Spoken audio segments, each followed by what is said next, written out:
Part 2. It'd be a long one.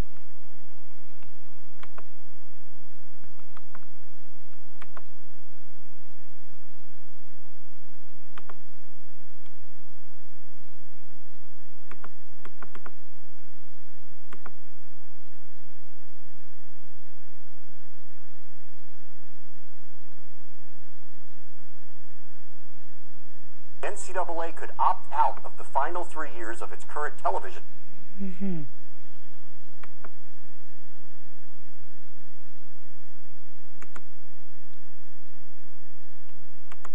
This is Get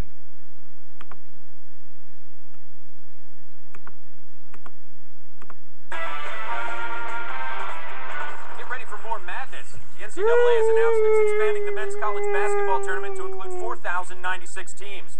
We'll separate the contenders from the pretenders in this hot and sweaty edition of the Steam Room. the Steam Room. Front of us. Or bicycle. Where only the strongest opinions can stand up to the heat. Alongside OSN college basketball analyst Joe Monticello, I'm Tim DeVan. And Joe, welcome to the Steam Room. You ready to sweat out some answers? I'm ready, Tim. Then close the door before the steam gets out. Steam Room begins now. Joe, is this a good move for the NCAA? Great move, Tim. I love this idea. There are just so many quality teams out there that lost a tough game, couldn't get over that 5-win hump, or haven't even played a game yet this season. And it's great that the league finally let them all in. Now, Division 2 and 3 schools will be let in for the first time ever. Is this going to bring down the level of play? Absolutely not. Arkansas Tech had a great year. So did Flagler. So did Emporia State. Let's turn up the heat and talk about Eckerd. Look out for Eckerd. They got a full roster, and they're having practices. So the league then will get to air next for a couple of thousand games, and we're going to get college hoops all the way through June. June madness. Like Are you kidding me? It's great. I mean, but this is really for the fans. Sure. I mean, they get to watch up to 500 games a day on OSN2 and OSNU. Time for some predictions. The Central Kansas region's got 300 technical and vocational colleges. Who's your pick for the 637-678 matchup? Well, I have to tell you, I really like the Online University of Liverpool. Do you think they can take the region? Oh, no. I think that's going to go to the Xenon International School of Hair Design. Oh, the whole town in Topeka was crazy for Xenon International. Unfortunately, they lost their star player, Cody Beek, last year. He Shame. graduated and became a barber. But they still have a very talented core, and I wouldn't be a bit surprised to see them show up in the fantastic 512 or maybe even the tremendous 256. All right, Joe, let's feed the boiler and get things even steamier. It's time for the final sweat. Can you handle the heat? I love the heat. Despite the NCAA's best efforts to include everyone, there are still some teams that got left out. Right. Who's going to be missed the most? Well, I would have loved to see Oxnard, California's advanced truck driving school compete, but unfortunately, they didn't get their registration in for the tournament in time. Right? Their coach misplaced the application. Terrible. So 4,097 slots. Hey, why stop there? Never. Right, Tim? And I love college basketball.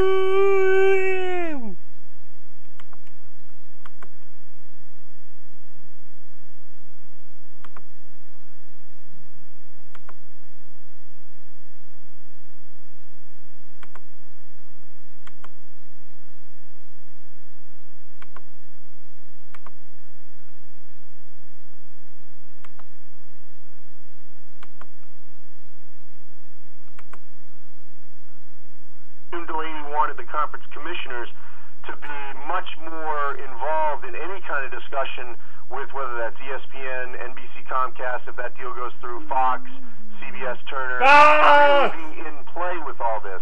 You know, the problem with the NCAA is that, you know, do they check in with all the commissioners, then the selection committee? I mean, there's just so many hands in this pot here that it's going to be difficult for them to really keep everyone informed at every stage, but clearly that's what Jim Delaney wants. And this leads us back to the television contract, which you've alluded to a number of times here.